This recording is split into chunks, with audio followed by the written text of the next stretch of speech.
Next question over here. Hi, yes. My name is Patrick. I'm a student in Centennial College.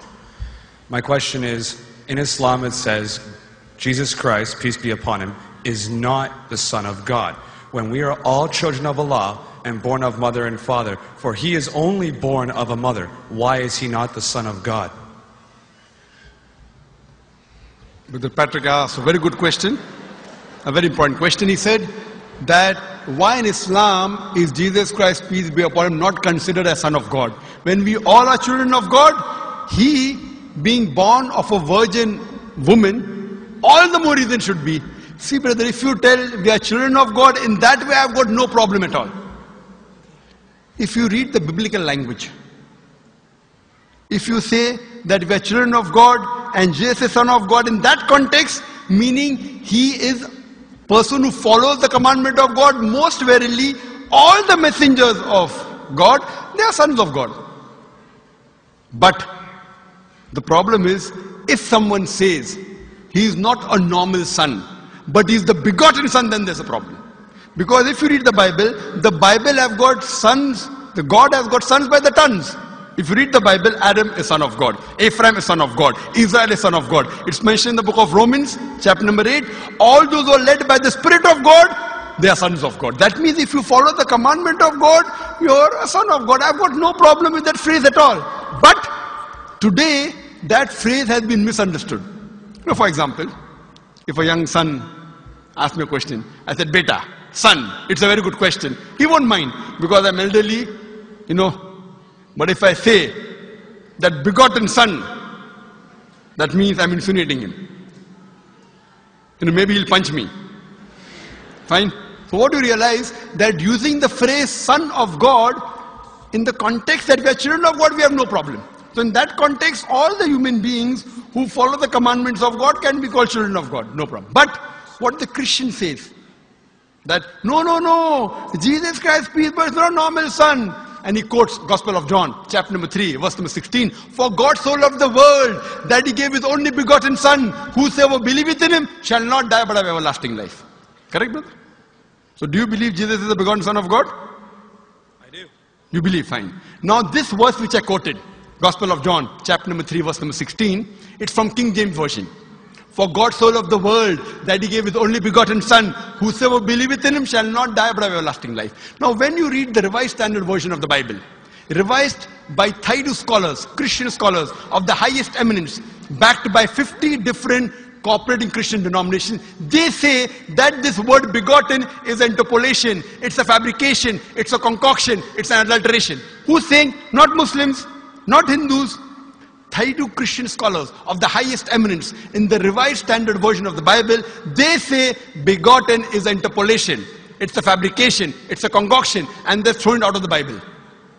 So if you say Jesus is Son of God, like Adam, like Ephraim, like Israel, I have no problem. The moment you say begotten, I want to ask you the question, what is the meaning of begotten? Brother, what is the meaning of begotten? You know, begetting is an animal act. It's the function of lower animals of sex. And when you say that he was born to Mother Mary, virgin, what are you insinuating? And if you say, because Jesus Christ, peace be upon him, is God or Son of God, because he was born to Mother Mary, Quran gives the reply in Surah Imran, chapter number 3, verse number 59. Inna masala Isa indallahi ka masala Adam. Khalaqa min turab. That when they say the similitude of Jesus in front of Allah is the same as Adam. They were born from dust and said, be and it was. If you say that Jesus Christ is God because he had no father and only mother, then Adam, peace be upon him, is a greater God. He had no mother and no father according to the Bible. MashaAllah, you're clapping. I like it. So if you say Jesus is God because he had no father, only mother, Adam is a greater God, peace be upon him. He had no mother, he had no father. I never referred to him as a God, but Son of God. That's right. Fine. So Adam is a bigger son of God. Right or wrong? By your definition, Adam would be a god, for he has no mother nor no father. Not my definition, not my definition. By the definition of the Christian missionary. By my definition, he is a messenger of God. Because God cannot beget. I told you in my talk.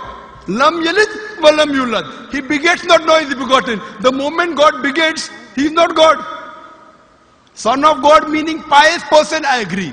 That's the reason Allah subhanahu wa ta'ala in the Quran, in 99 attributes, he has missed out Ab, father. Why? It's a good attribute, but Allah did not mention Ab meaning father because people started having wrong meaning of the word father.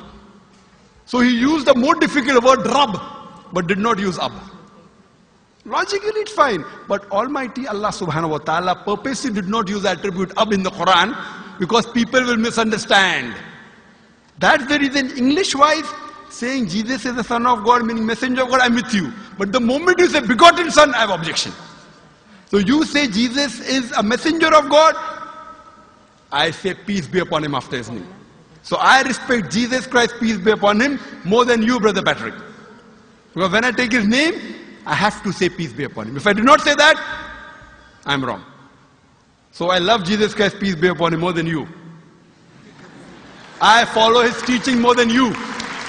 And if you want, I can prove it to you. That's a different argument, not for tonight. Sorry?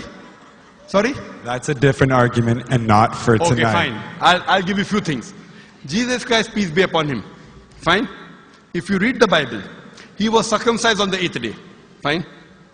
Majority of all the Muslims are circumcised, the Christians aren't.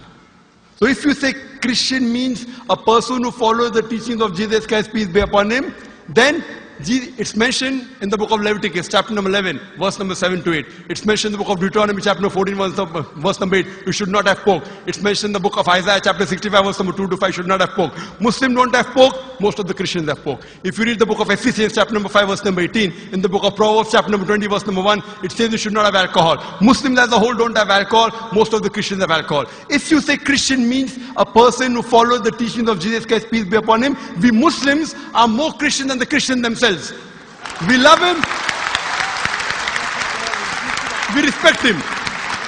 If you say, I love Jesus Christ, peace be upon him, but don't follow his teachings, your love is false. We, therefore, mashallah, I love Jesus Christ, peace be upon him, more than most of the Christians. Because I follow his teachings, I respect him, I revere him. And Jesus Christ also said, in the Gospel of John, chapter number 16, verse number 11 to 14, I have many things to say unto you, but ye cannot bear them now. For he, when the Spirit of truth shall come, he shall guide you unto all truth. He was talking about Prophet Muhammad to come. So Jesus Christ, peace be upon him, said, you have to believe in the last and final messenger, Prophet Muhammad sallallahu alaihi wasallam. So even that way I'm following Jesus Christ, peace be upon him. I believe in Prophet Muhammad. Do you believe in Prophet Muhammad as the messenger of God? I do. MashaAllah. Now you're more closer to... Allahu Akbar. Allahu Akbar.